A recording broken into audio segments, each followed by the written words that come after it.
Hello, folks. Hope you're having a good evening.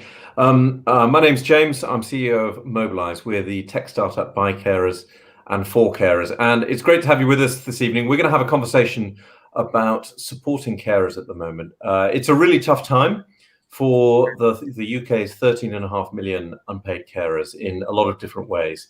And so we want to have a conversation this evening, the first of a couple of conversations we're going to have over the next couple of weeks, which will look at what the challenges for carers are at the moment and how we can respond to the immediate need, but also how we can think about the future and how we can build back better for carers. Because there are some great opportunities to take a moment, take a step back, and really think about how we can change things for the future.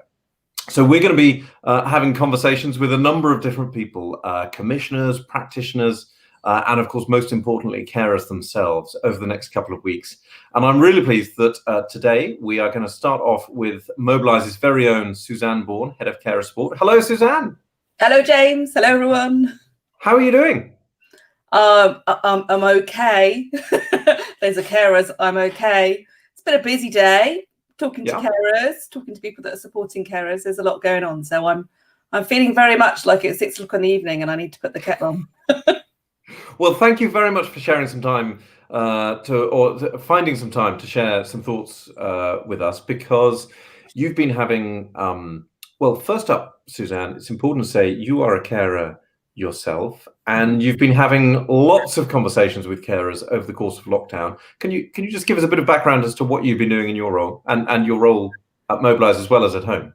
Yeah, so, well, at home, caring for a husband, Matt, with Parkinson's disease post-brain surgery, which sounds traumatic, but actually it's been a great experience and things have gone well. So we're in a good place there. With carers, here we are. We're in lockdown 3 now. And we've kept on going, really, has been the important thing, as carers are keeping on going. We've been delivering cuppers every day, our virtual conversations that are hosted by me or by Claire. We join with a group of 12 or so carers to talk through the stuff that matters. We've been doing one-to-one calls. We've grown our carer support team to be able to do even more of those at evenings and at weekends, which I'm super proud of. They're all carers themselves and they're doing an awesome job. And all the other stuff that goes on behind the scenes at Mobilise.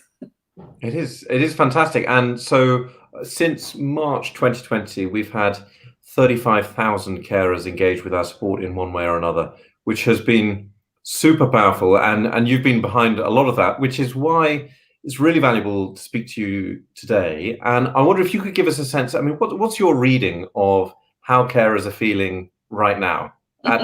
As we, however many weeks we are into the third lockdown. We kind of feel soaked in it now, I think. You know, speaking to carers a lot, we run our priorities poll as well. We've got the Facebook group going, so we can really see what people are worried about. And I'll be really honest, they're frightened of the COVID situation still. New strains and all of that is a big bother. We're nearly there. The end is in sight, but they're still really keen on protecting their loved ones. That's still a big priority. They are stressed out and they are stretched out, and it's starting to have a real impact on their mental and physical health. And there's this sense of putting things off. When it's all over, I'll sort myself out. When I can get some respite. And my sense is we're in quite a dangerous point, really, between just keeping going and actually falling off the edge for a lot of carers. They're doing an amazing job, and they wouldn't describe, if you asked them how they were doing, they'd say I'm fine, but they're not. Yeah, I'm sure. And there's a really interesting shift from, thinking back to nearly a year ago, where everything was happening largely on adrenaline and we were kind of keeping going. And I think even though we sort of knew that this was going to be a long-term thing, we also had a real sort of sense that it was going to be a couple of months to get through. And of course, now we're finding that this is a year long. There may be quite a few things about looking after ourselves that we've put off, and that can be a real challenge. And so just kind of on that theme, Suzanne, how have you seen people shift in their approach and their kind of temperature going through this whole process? Well, I think you're so right to spot that adrenaline thing. I don't think it's adrenaline anymore. It's cortisol, isn't it? It's the stress hormone, and it physically affects you. So people are still in some ways carrying on with that head down and keep going approach, but it's not always what's working. There are those, it's lovely to see people in the community connect with others, form that sort of network of friendship, and others that get it in a safe place to talk and let off steam. And I think that's really helping. That's one of the key things that's getting people through. People are booking in for one-to-one calls, people that have been with us back since April, May last year, and are hanging out, and I'm fine. And now it's actually, let me speak to someone. Yeah.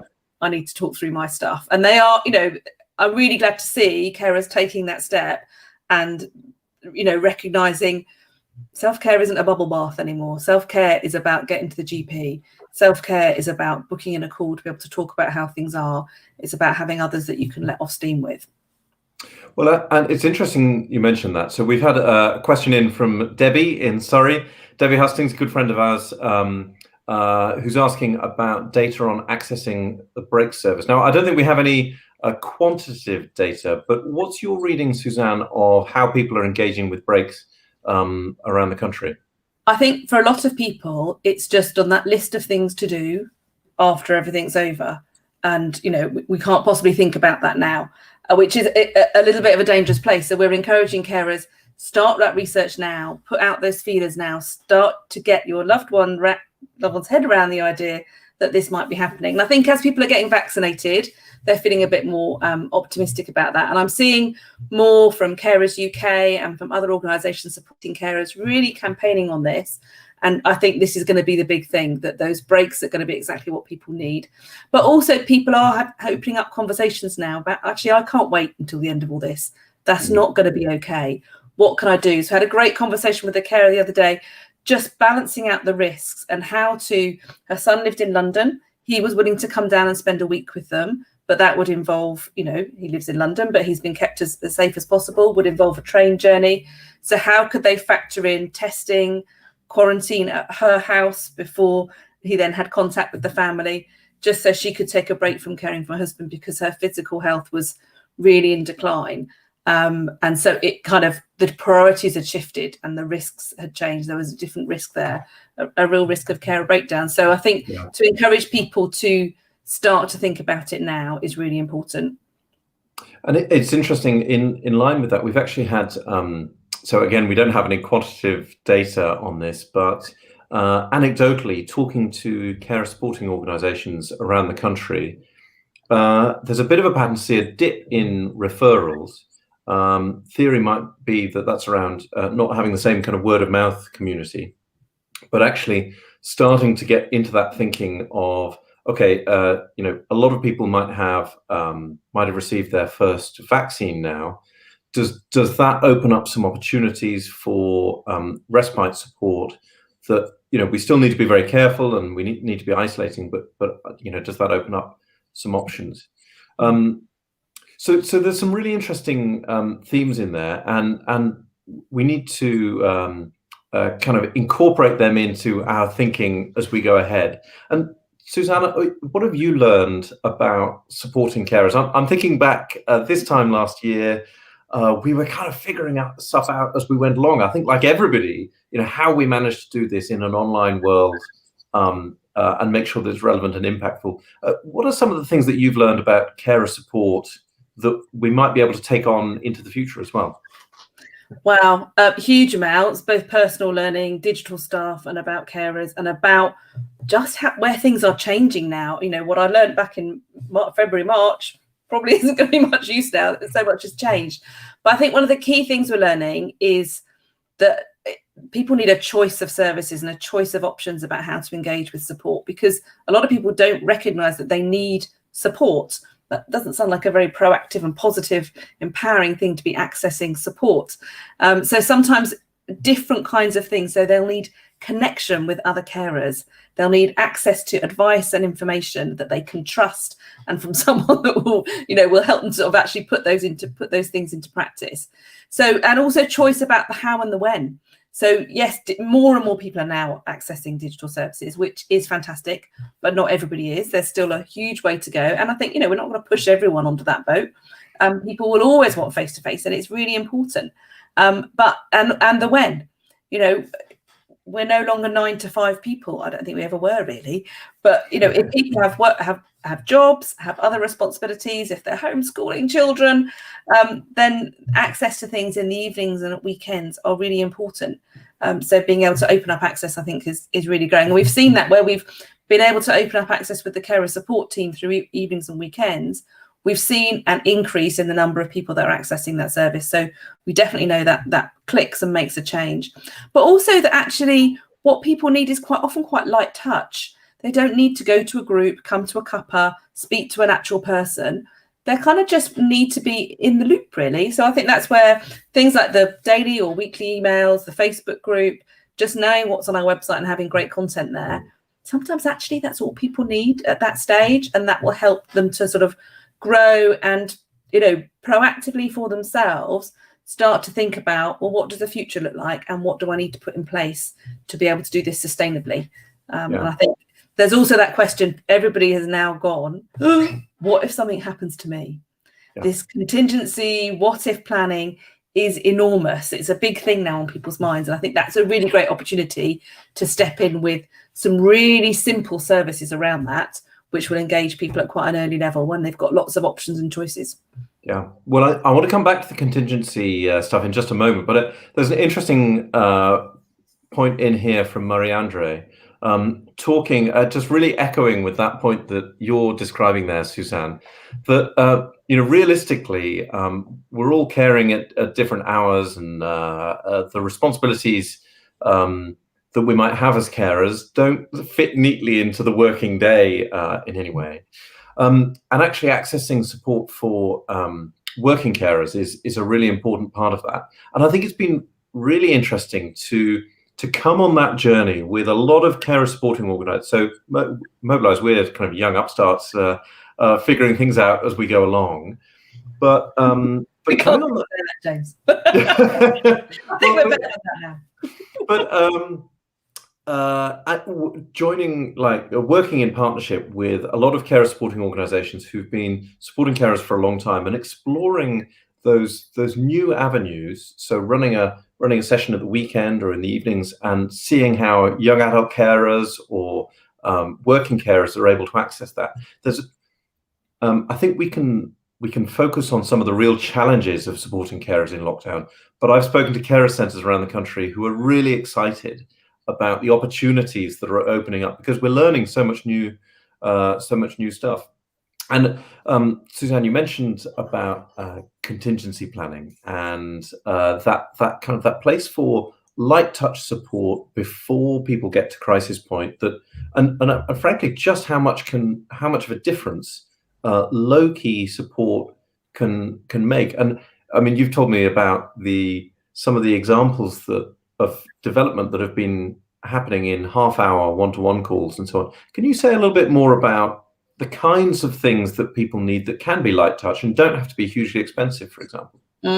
So yeah, thinking about things in a chunk of half an hour, you know, for a carer, what difference could you make for a carer if they could sort of pop in half an hour of their time? What could they learn? What could they do? And I think contingency planning is quite a key one, that, you know, if you could just get down on one piece of paper some important phone numbers, have a think about who else there is in your support network.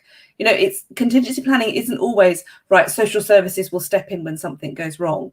It's more about how will your neighbour help you? How can your mum and dad help you? How can your friend over the road help? How can other brothers and sisters step in and help? You know, and I think that then starts to open up the maybe there's some opportunities for respite here as well. And I think, but just make it super simple. You know, I remember when I put together my sort of what if plan, I sat for 2 hours with someone who wrote down everything I said and then typed it up, then sent it to me. And the medication plan had changed by then. So it was already out of date. So something simple. Some people are great at using technology. They'll put it on a Google Sheet somewhere so that everyone can access it. They'll set up a little family WhatsApp group, whatever works for them. But I think when you speak to other carers about what they're doing, that gives you an idea about, you know, that thing will work for me and my family and my situation. You can use those things. And a one-to-one call, if people are stuck, if they're just like, well, it just feels like I've got no support, I'm on my own. On a one-to-one call, sometimes we can unpick that a little bit and find out how you can start to build a support network that you're in control of, that is something that you want and is right for you, and how just having a simple one page, whether it's stuck to the fridge or the back of the front door, in a drawer, emailed to your mum or something, or save somewhere that everyone can access it. Keep it really simple and what's right for you, and different solutions work for different people. Absolutely. Well, great to hear from Debbie that the gang down in Surrey are talking about this very issue tonight. So Debbie, do let us know how it goes, and Adam and the team there. We'd love to hear any thoughts that come out of that. While you're talking there, Suzanne, I'm just thinking that there's a bit of language that we use within the sector at the moment about increasing carer resilience. And initially, resilience feels like a really attractive word. But I wonder whether actually we could look more to promoting sustainability instead of resilience, because resilience to me feels like we're going to throw stuff at you and you're going to stick it out, and actually that can feel quite bleak sometimes. Yeah. And actually, the sustainable arrangement is exactly as you say.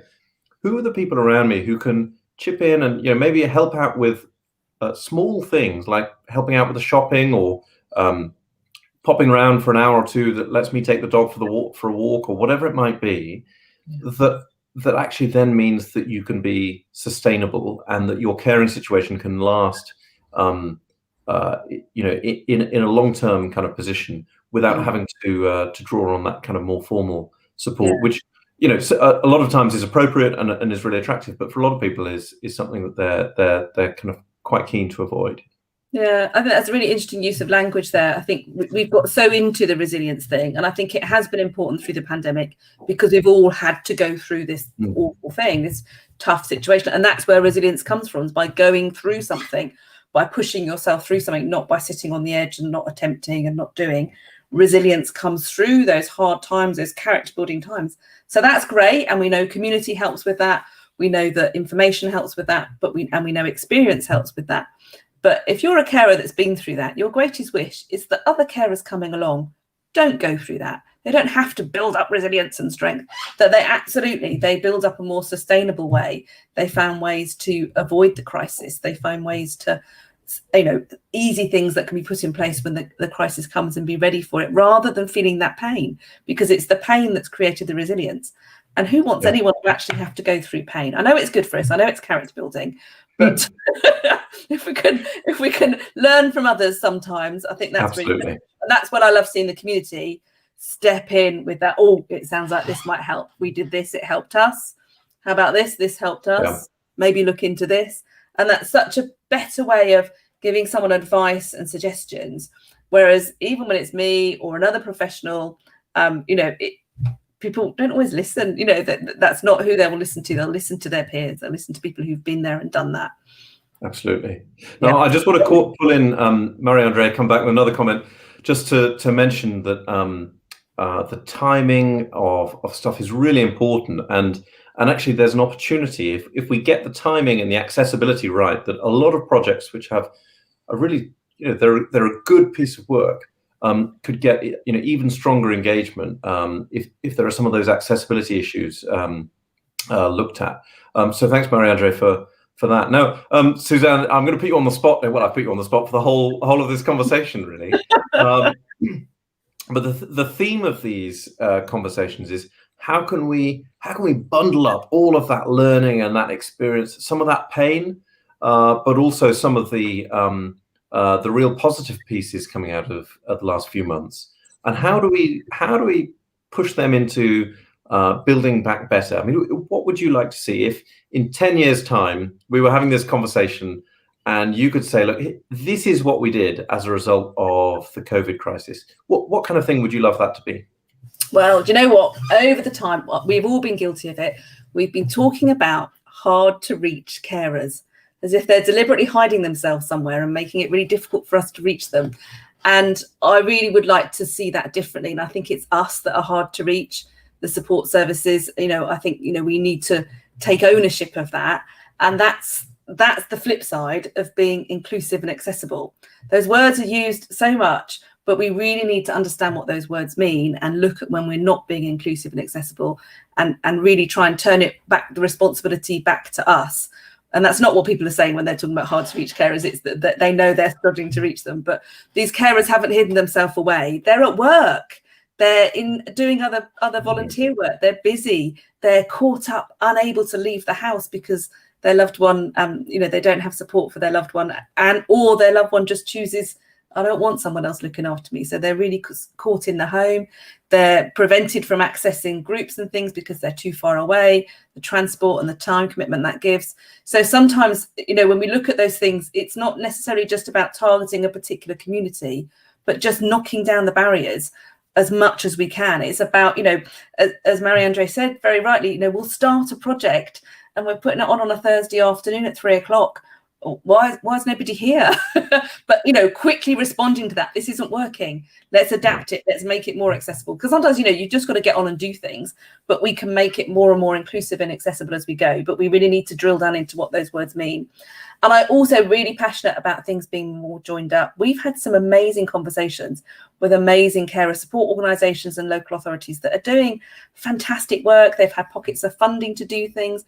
We've got to share that learning. We've got to work together and share that best practice and actually look at what would be better run nationally, or that people could access from different areas if it worked for them.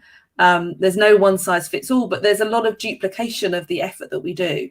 And I think there's a real opportunity there to network, because now we know how to network without jumping on a train to London. Yeah. We're saving a fortune, and we can meet new people, and we can introduce people to people so easily, so we can share that. So I think that's important, where there's funding for carers things, that there's a real emphasis. If we've funded innovation, what happens with the results of that innovation, where is that shared, and what happens next is really important.